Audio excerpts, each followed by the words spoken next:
WhatsApp guys everyone, നമ്മുടെ പുതിയൊരു വീഡിയോയിലേക്ക് എല്ലാവർക്കും സ്വാഗതം. അപ്പോൾ ഒരുപാട് നാളത്തെ കാത്തിരിപ്പിന് ശേഷം പുതിയൊരു വീഡിയോ ആയിട്ട് വന്നിരിക്കുകയാണ്. എനിക്കറിയാം ഒരുപാട് കാലമായി വീഡിയോ ഇട്ടിട്ട് പലരും ചോദിക്കുന്നുണ്ട് എന്തുകൊണ്ടാണ് വീഡിയോ ഇടാത്തത്, ഫ്ലിപ്പ് വീഡിയോ നിർത്തിയോ, അങ്ങനെയൊക്കെ പല ചോദ്യങ്ങളും കമൻസിൽ വരുന്നുണ്ട്. നിർത്തിയതൊന്നായിരുന്നില്ല, കുറച്ച് സാമ്പത്തികമായിട്ടുള്ള ഇഷ്യൂസ് ഉണ്ടായിരുന്നു. പിന്നെ ഒരു ഷോർട്ട് ഫിലിം ഇറക്കിയിട്ടില്ല, 14-ാം തീയതി റിലീസാണ്. അപ്പോൾ അതിൻ്റെ ട്രെയിലറും കാര്യങ്ങളൊക്കെ ഓൾറെഡി യൂട്യൂബിൽ റണ്ണാണ്. ഞാനിതിനകത്ത് തന്നെ ഈ ചാനലിൽ തന്നെ കമ്മ്യൂണിറ്റി ടാബിൽ അത് പോസ്റ്റ് ചെയ്തിരുന്നു. ആരെങ്കിലും കാണാത്തവരുണ്ടെന്നുണ്ടെങ്കിൽ ഡിസ്ക്രിപ്ഷനിൽ ലിങ്ക് ഉണ്ട്. അതേപോലെ ഈ വീഡിയോയുടെ എൻഡ് സ്ക്രീനിലും ഞാൻ അതിൻ്റെ ട്രെയിലർ വെക്കുന്നതാണ്. ഒരു കിടിലൻ ഫൈറ്റൊക്കെ അതിനകത്ത് പ്ലാൻ ചെയ്തിട്ടുണ്ട്. അപ്പോൾ നിങ്ങളതെന്തായാലും കാണുക. ട്രെയിലർ കണ്ടിട്ട് കഴിഞ്ഞിട്ടുണ്ടെങ്കിൽ ആ ചാനലൊന്ന് സബ്സ്ക്രൈബ് ചെയ്തേക്കുക. അത് വേറെ ചാനലാണ് അപ്ലോഡ് ചെയ്തിരിക്കുന്നത്. ആൻഡ് ഇന്നത്തെ വീഡിയോ എന്ന് പറയുന്നത് നമ്മൾ ഫ്ലിപ്പ് റിലേറ്റഡ് ആയിട്ടുള്ളൊരു വീഡിയോ തന്നെയാണ്. നമ്മളിന്ന് ചെക്ക് ചെയ്യാൻ പോകുന്നത് എങ്ങനെയാണ് റൗണ്ട് ഓഫ് ചെയ്യുക എന്നുള്ളതാണ്. അപ്പോൾ നമുക്ക് നേരെ വീഡിയോയിലോട്ട് കിടക്കാം. അപ്പോൾ ഗൈസ്, ആദ്യമായിട്ടാണ് എൻ്റെ ചാനൽ കാണുന്നതെങ്കിൽ ഒന്ന് സബ്സ്ക്രൈബ് ചെയ്തേക്കാം. കൂടെയുള്ള ബെല്ലൈക്കണും കൂടെ ഞെക്കി ഓൾ നോട്ടിഫിക്കേഷൻ എനേബിൾ ചെയ്ത് വെക്കാം. ഓക്കെ, അപ്പോൾ നമുക്ക് ആദ്യം റൗണ്ട് ഓഫിനെ കുറിച്ചുള്ള ഒരു ചെറിയൊരു ധാരണകൾ നമുക്ക് മനസ്സിലാക്കിയെടുക്കാം. എന്താണ് റൗണ്ട് ഓഫ്, എന്തിനാണ് റൗണ്ട് ഓഫ് ചെയ്യുന്നത് എന്നുള്ളത് നമുക്ക് മനസ്സിലാക്കാം. റൗണ്ട് ഓഫ് എന്ന് പറഞ്ഞു കഴിഞ്ഞാൽ ഇറ്റ്സ് നോട്ട് എ ഫ്ലിപ്പ്, ഒരു ഫ്ലിപ്പല്ല, അതൊരു തരം മൂവാണ്. അതായത് നമ്മുടെ വലിയ മൂവ്സിലേക്ക് കടക്കാനായിട്ട് നമ്മളെ കൊണ്ട് പ്രിപ്പയർ ചെയ്യിപ്പിക്കുന്ന ഒരു ചെറിയ തരം മൂവ്. റൗണ്ട് ഓഫ് കാണുന്ന സമയത്ത് നമുക്ക് കാർട്ട്വീൽ പോലെയൊക്കെ തോന്നും. കാർട്ട്വീലിൻ്റെ വീഡിയോ നമ്മൾ ചെയ്തിട്ടുണ്ട്, അതിൻ്റെ ലിങ്ക് ഡിസ്ക്രിപ്ഷനിലുണ്ട്. അപ്പോൾ റൗണ്ട് ഓഫ് എന്ന് പറഞ്ഞാൽ നമ്മുടെ വലിയ മൂവിലേക്ക് പ്രിപ്പയർ ചെയ്യുന്ന ഒരു ചെറിയ തരം മൂവാണ്. നമ്മൾ എന്തിനാണ് റൗണ്ട് ഓഫ് ഉപയോഗിക്കുന്നത്? അതായത് നമ്മൾ ഓടി വന്നൊരു ഫ്ലിപ്പ് ചെയ്യുകയാണെന്നുണ്ടെങ്കിലോ അല്ലെങ്കിൽ കണ്ടിന്യൂസ് ആയിട്ടൊരു ഫ്ലിപ്പ് ചെയ്യുകയാണെന്നുണ്ടെങ്കിൽ നമുക്ക് കൂടുതൽ എനർജിയും കൂടുതൽ പവറും നമുക്ക് ആവശ്യമാണ്. നല്ല ഹൈറ്റിലൊക്കെ ഫ്ലിപ്പ് ചെയ്യണമെന്നുണ്ടെങ്കിൽ കൂടുതലൊരു പവർ നമുക്ക് ആവശ്യമാണ്. അപ്പോൾ അത് പവർ കൂട്ടാനായിട്ടും കൂടുതൽ എനർജി കൂട്ടാനായിട്ടും നമ്മൾ റൗണ്ട് ഓഫ് ഉപയോഗിക്കാറുണ്ട്. അതായത് നമ്മൾ ഇങ്ങനെ ചലിച്ചുകൊണ്ടിരിക്കുന്നൊരു വസ്തുവിന് പെട്ടെന്നൊരു ഹൈറ്റിലേക്ക് ഒരു മൂവ് ഉണ്ടാക്കാൻ, അതായത് നമ്മുടെ ന്യൂട്ടൻ്റെ ചലന നിയമപ്രകാരം ചലിച്ചുകൊണ്ടിരിക്കുന്ന ഒരു വസ്തുവിന് ബാഹ്യമായ ഒരു സ്ഥലത്തു നിന്ന് നമ്മളൊരു ഫോഴ്സ് കൊടുക്കാതെ അതിൻ്റെ ആ ചലനത്തിന് വ്യത്യാസം ഉണ്ടാവില്ല. അതേപോലെ നമ്മളിങ്ങനെ ചലിക്കുന്ന സമയത്ത് റൗണ്ട് ഓഫ് എന്ന് പറയുന്നത് നമ്മൾ പുറത്തുനിന്ന് എക്സ്ട്രാ ആഡ് ചെയ്യുന്നൊരു മൂവാണ്. അപ്പോൾ അത് കൊടുക്കുന്ന സമയത്ത് നമുക്ക് എക്സ്ട്രാ പവർ കിട്ടുകയും നമ്മൾ ഫ്ലിപ്പിനൊക്കെ ഭയങ്കര ഒരു വൃത്തിയും ഭയങ്കര ഒരു ഹൈറ്റും ഭയങ്കര ഒരു പവറും ഇതിന് കൊടുക്കുന്നുണ്ട്. അതായത് നമ്മുടെ round of and back flip, round of continuous back hand spring നിങ്ങൾ കണ്ടിട്ടുണ്ടാവും പല വീഡിയോസിലും. റൗണ്ട് ഓഫ് ചെയ്ത് കഴിഞ്ഞ് ഫ്രാക്ചർ ചെയ്ത് ഇങ്ങനെ കണ്ടിന്യൂസ് ആയിട്ട് ഫ്ലിപ്പ് അടിച്ച് പോകുന്നുണ്ടാവും. അപ്പോൾ അതാണ് നമ്മൾ ഇന്ന് പഠിക്കാൻ പോകുന്നത്. ഇത് ഞാൻ നേരത്തെ പറഞ്ഞ പോലെ കാർഡ് വീലിൽ കണക്റ്റഡ് ആയിട്ടാണ് വരുന്നത്. കാർഡ് വീൽ അറിയാമെങ്കിൽ നിങ്ങൾക്ക് ഈ ഫ്ലിപ്പ് കുറച്ചും കൂടി എളുപ്പമായിരിക്കും. അറിയില്ല എന്നുണ്ടെങ്കിൽ കാർഡ് വീലിൻ്റെ ലിങ്ക് ഡിസ്ക്രിപ്ഷനിലുണ്ട്, നിങ്ങൾ പോയിട്ട് ചെക്കൗട്ട് ചെയ്ത് പഠിച്ചിട്ട് തിരിച്ചു വരാം. ഓക്കെ, അപ്പോൾ നമുക്ക് നേരെ വീഡിയോയിലോട്ട് പോകാം. അപ്പോൾ ഗൈസ്, നമുക്ക് card wheel to round of cheque ചെയ്യാം. നമുക്ക് ആദ്യം കാർഡ് വീൽ നോക്കാം. കാർഡ് വീലിൽ നമ്മൾ ആദ്യം ചെയ്യുന്ന സമയത്ത് ഞാൻ റൈറ്റ് സൈഡിലേക്കാണ് ചെയ്യാറ്. അപ്പോൾ ആദ്യം റൈറ്റ് ഹാൻഡ് വെച്ച് പിന്നെ നമ്മുടെ കാലുകൊണ്ട് കിക്ക് ചെയ്ത് പിന്നെ അനദർ കൈ വെച്ച് അങ്ങനെ സ്റ്റെപ്പ് ബൈ ആണ് നമ്മൾ കാർഡ് വീൽ ചെയ്തു പോകുന്നത്. പക്ഷേ റൗണ്ട് ഓഫിലേക്ക് വരുന്ന സമയത്ത് ഇത് ഡിഫറെൻ്റ് ആണ്. കൈകൾ തമ്മിൽ ഒരു മില്ലി സെക്കൻഡ് വ്യത്യാസം ഉണ്ടാവുള്ളൂ. പക്ഷെ കാല് എൻഡ് ചെയ്യുന്നത് രണ്ടും ഒരു പോർഷനിലേക്കാണ്. ആൻഡ് അതിൻ്റെ ദിശ മാറുകയും ചെയ്യും. അതായത് നമ്മൾ കാർഡ് വീൽ ചെയ്യുമ്പോൾ നിൽക്കുന്നത് ഇങ്ങനെയാണെന്നുണ്ടെങ്കിൽ റൗണ്ട് ഓഫ് ചെയ്ത് നിൽക്കുമ്പോൾ അത് ഈ പോർഷൻ, ഈ ഭാഗത്തേക്ക് ചെയ്യുമ്പോൾ ഈ പോർഷനിലായിരിക്കും നമ്മൾ എൻഡ് ചെയ്ത് നിൽക്കുന്നത്. അതെങ്ങനെയാണെന്ന് ഞാൻ കാണിച്ചു തരാം. Just see.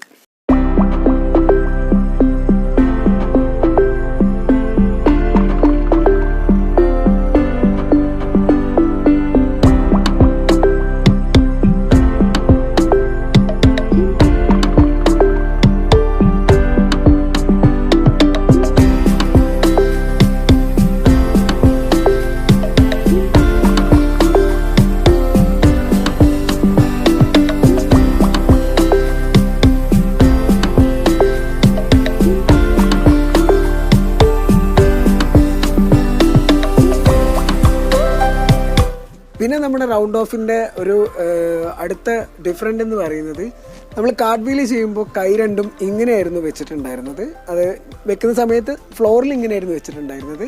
ആൻഡ് നമ്മുടെ റൗണ്ട് ഓഫിലേക്ക് വരുന്ന സമയത്ത് നമ്മുടെ ഒരു കൈ തിരിക്കേണ്ടതായിട്ട് വരും. അതായത് നമ്മുടെ രണ്ട് കാലും ഒരുമിച്ച് ലാൻഡ് ചെയ്യേണ്ടത് കൊണ്ട് ആ ലാൻഡിങ് കിട്ടാനായിട്ട് വേണ്ടിയിട്ട് നമ്മൾ ഒരു കൈ തിരിച്ചാണ് വെക്കുന്നത്. അതിപ്പോൾ ഞാൻ റൈറ്റ് ഹാൻഡ് സൈഡാണ് ഉപയോഗിക്കുന്നത്. അപ്പോൾ റൈറ്റ് ഹാൻഡ് സൈഡ് ഉപയോഗിക്കുന്നവർ ലെഫ്റ്റ് ഹാൻഡ് തിരിക്കുക. അതേപോലെ ലെഫ്റ്റ് സൈഡിലേക്ക് ഫ്ലിപ്പ് അടിക്കുന്നവർ റൈറ്റ് ഹാൻഡും തിരിക്കാം. അത് തിരിച്ചു കഴിഞ്ഞാൽ നമുക്ക് അവിടെ രണ്ട് കാലം ഒരുമിച്ച് ലാൻഡ് ചെയ്യാനുള്ള ഒരു കൺഫ്യൂഷൻ അവിടെ മാറി കിട്ടും. നമുക്ക് വളരെ ഈസി ആയിരിക്കും രണ്ട് കാലം ഒരുമിച്ച് ലാൻഡ് ചെയ്യാനായിട്ട്. അങ്ങനെ ലാൻഡ് ചെയ്യുമ്പോൾ നമ്മളെപ്പോഴും ശ്രദ്ധിക്കേണ്ട വേറൊരു കാര്യമുണ്ട്. നമ്മളെപ്പോഴും ടോല് മാത്രം ലാൻഡ് ചെയ്യുക. കാരണം ഇത് വന്ന് വീഴുന്നത് നമ്മുടെ കാലിൽ ലാൻഡ് ചെയ്യുന്നത് കുറച്ച് ഫാസ്റ്റ് ആയിട്ടായിരിക്കും, കുറച്ച് പവർഫുൾ ആയിട്ടായിരിക്കും. അപ്പോൾ നമ്മൾ ടോലല്ല നിൽക്കുന്നതെങ്കിൽ കാലിൻ്റെ അടി കുറച്ച് പെയിൻ എടുക്കാനുള്ള സാധ്യതയുണ്ട്. അത് നമ്മുടെ ഊരവേദന അങ്ങനത്തെ കാര്യങ്ങൾക്കൊക്കെ അത് കാരണമാകാൻ ചാൻസ് ഉണ്ട്. അപ്പോൾ നമ്മളെപ്പോഴും ടോലിൽ നിൽക്കുക. ടോലിൽ നിന്നാലുള്ള മറ്റൊരു ഗുണം എന്താണെന്ന് വെച്ചാൽ നമ്മൾ കണ്ടിന്യൂസ് ഫ്ലിപ്പ് അടിക്കുകയാണെങ്കിൽ, അതായത് റൗണ്ട് ഓഫ് ചെയ്ത് കഴിഞ്ഞ് അപ്പോൾ തന്നെ ബാക്ക് ഫ്ലിപ്പ് അടിക്കുകയാണെന്നുണ്ടെങ്കിൽ നിങ്ങൾക്ക് അത് വളരെ സിമ്പിളായിട്ട് ബാക്ക് ഫ്ലിപ്പ് അടിച്ച് ലാൻഡ് ചെയ്യാനായിട്ട് പറ്റും. സോ നമ്മളെപ്പോഴും ടോല് ലാൻഡ് ചെയ്യുക. ദെൻ നമുക്ക് നേരെ പ്രോഗ്രഷനിലേക്ക് വരാം. അതായത് cart wheel to round of. അതെങ്ങനെയാണ് പ്രോഗ്രഷനിൽ എങ്ങനെയാണ് പഠിക്കുന്നത് എന്നുള്ളത് നമുക്ക് ചെക്ക് ചെയ്യാം.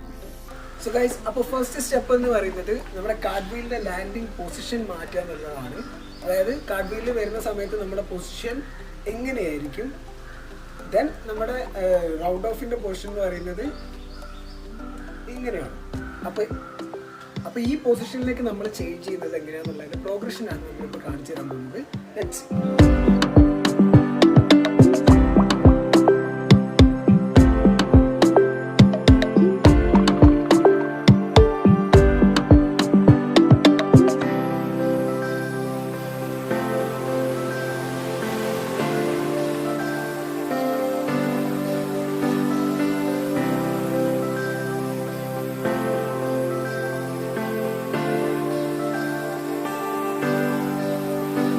ഓക്കെ, അപ്പോൾ നമ്മുടെ സെക്കൻഡ് ഡ്രിൽ എന്ന് പറയുന്നത് നമ്മുടെ കാർട്ട് വീലിൽ തന്നെ നമ്മൾ ചേഞ്ച് ചെയ്ത പോർഷനിൽ തന്നെ നമ്മുടെ രണ്ട് കാലും ഒരുമിച്ച് ലാൻഡ് ചെയ്യിപ്പിക്കുക എന്നുള്ളതാണ്.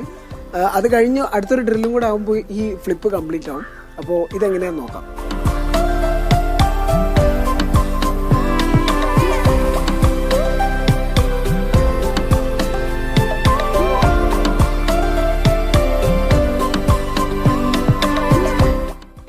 അപ്പോൾ നമുക്ക് മൂന്നാമത്തെ ഡ്രില്ലിലേക്ക് പോകാം.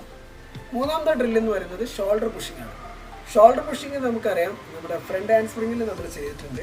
അങ്ങനെ ഏതൊക്കെയോ ഒന്ന് രണ്ട് ഫ്ലിപ്പിൽ ഞാൻ പറഞ്ഞിട്ടുണ്ടെന്നാണ് എൻ്റെ ഒരു ഓർമ്മ. ഒന്നുമില്ല, ജസ്റ്റ് നമ്മളെ ഷോൾഡറും ഹാൻഡും ഒരുമിച്ച് പുഷ് ചെയ്യാം. അതോടൊപ്പം തന്നെ നമ്മുടെ ബോഡി ഒന്ന് സ്ട്രെച്ചപ്പ് ആക്കി എടുത്തു കഴിഞ്ഞാൽ സംഭവം ക്ലിയർ.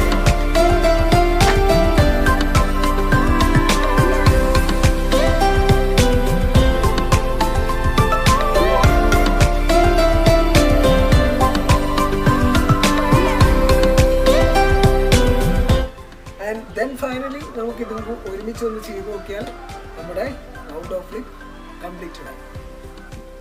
അപ്പോൾ ഗൈസ്, എങ്ങനെയുണ്ടായിരുന്നു നമ്മുടെ റൗണ്ട് ഓഫ് ഫ്ലിപ്പിൻ്റെ വീഡിയോ? നിങ്ങൾക്ക് എല്ലാവർക്കും ഇത് സിമ്പിളായിട്ട് പഠിക്കാൻ പറ്റുന്ന ഒരു തരം മൂവാണ്. അതേപോലെ തന്നെ എല്ലാവരും ബാക്ക് ഫ്ലിപ്പിലേക്കും ഫ്രണ്ട് ഫ്ലിപ്പിലേക്കും ഒക്കെയാണ് പെട്ടെന്ന് തന്നെ ചാടിക്കയറി പോകുന്നത്. ഇതിപ്പോൾ ഞാൻ 5 മിനിറ്റിലോണ്ട് ആ വീഡിയോയിൽ ഇത് പഠിക്കാമെന്ന് പറഞ്ഞത് ബേസിക് ആയിട്ടുള്ള മൂവ്സും കാര്യങ്ങളും അറിയാവുന്ന ഒരു വ്യക്തിക്ക് ചിലപ്പോൾ 1-2 മിനിറ്റ് കൊണ്ട് അത് പഠിക്കാനായിട്ട് സാധിച്ചേക്കാം. ഒരു മൂവും ആദ്യമായിട്ടാണ് നിങ്ങൾ ഈ ഫീൽഡിലേക്ക്, അതായത് മാർഷൽ ആർട്സോ അല്ലെങ്കിൽ ഒന്നും പഠിക്കാതെ നിങ്ങൾ ഡയറക്റ്റായിട്ട് ഇതിലേക്ക് വരികയാണെന്നുണ്ടെങ്കിൽ നിങ്ങൾ ആദ്യം പോയിട്ട് തന്നെ അത്ര അഡ്വഞ്ചർ ആയിട്ടുള്ള ഫ്ലിപ്പുകളൊന്നും പോയിട്ട് പ്രാക്ടീസ് ചെയ്യരുത്. ചെറിയ ചെറിയ മൂവുകൾ നിങ്ങൾ ചെയ്ത് നിങ്ങൾക്ക് തന്നെ ഒരു അവയർനെസ് ഉണ്ടാക്കിയെടുക്കുക. അത് കഴിഞ്ഞ് കഴിഞ്ഞാൽ നിങ്ങൾക്ക് തന്നെ അതിൻ്റെ ഒരു ഐഡിയാസ് നിങ്ങൾക്ക് കിട്ടും. അത് കഴിഞ്ഞ് കഴിഞ്ഞാൽ നിങ്ങൾക്ക് സിമ്പിളായിട്ട് പഠിക്കാവുന്നേ ഉള്ളൂ. പിന്നെ പലരും ബാക്ക് ഫ്ലിപ്പിൻ്റെ കമൻസിലാണ് ഏറ്റവും കൂടുതൽ എനിക്ക് വന്നത്, ഭയങ്കരമായിട്ട് പരിക്കുകൾ പറ്റി, ഇഞ്ചുറീസ് വരുന്നുണ്ട്. നിങ്ങൾ ആദ്യം സേഫ്റ്റി നോക്കിയിട്ട് മാത്രം ഇത്തരം കാര്യങ്ങൾ പ്രാക്ടീസ് ചെയ്യുക. നിങ്ങൾക്ക് എന്തെങ്കിലും പറ്റിക്കഴിഞ്ഞ് കഴിഞ്ഞാൽ ഞാനും എൻ്റെ വീഡിയോ ഉത്തരവാദികളാകുന്നില്ല, ഒന്നാമത്തെ കാര്യം. രണ്ടാമത്തെ കാര്യം, നിങ്ങളെ മെൻ്റലി കോൺഫിഡൻ്റ് ആണ് അവിടെ പോകുന്നത്. നിങ്ങൾക്ക് ഇഞ്ചുറി പറ്റിക്കഴിഞ്ഞാൽ നിങ്ങൾക്ക് തന്നെ മനസ്സിലേക്ക് വരും, എന്നെക്കൊണ്ടത് പറ്റില്ല, എന്നെക്കൊണ്ടത് സാധിക്കില്ല എന്നുള്ള ഒരു ചിന്ത നിങ്ങൾക്ക് വരും. അപ്പോൾ അതുകൊണ്ട് ചെറിയ ചെറിയ മൂവ്സുകൾ പഠിച്ചു കഴിഞ്ഞാൽ നിങ്ങൾക്ക് വളരെ സിമ്പിളായിരിക്കും. അതുകൊണ്ട് തന്നെ അത് സിമ്പിൾ എന്നുള്ള തോന്നിക്കഴിഞ്ഞാൽ തന്നെ നിങ്ങൾക്ക് പെട്ടെന്ന് പഠിക്കാനായിട്ട് പറ്റും. അപ്പോൾ നിങ്ങൾക്ക് ഇഷ്ടപ്പെടുകയാണെന്നുണ്ടെങ്കിൽ ഒന്ന് സബ്സ്ക്രൈബ് ചെയ്തേക്കാം. പിന്നെ വീഡിയോ ലൈക്ക് ചെയ്യാൻ മറക്കരുത്. കമൻസൊക്കെ താഴെ കുറിക്കാം. See on the next video. By.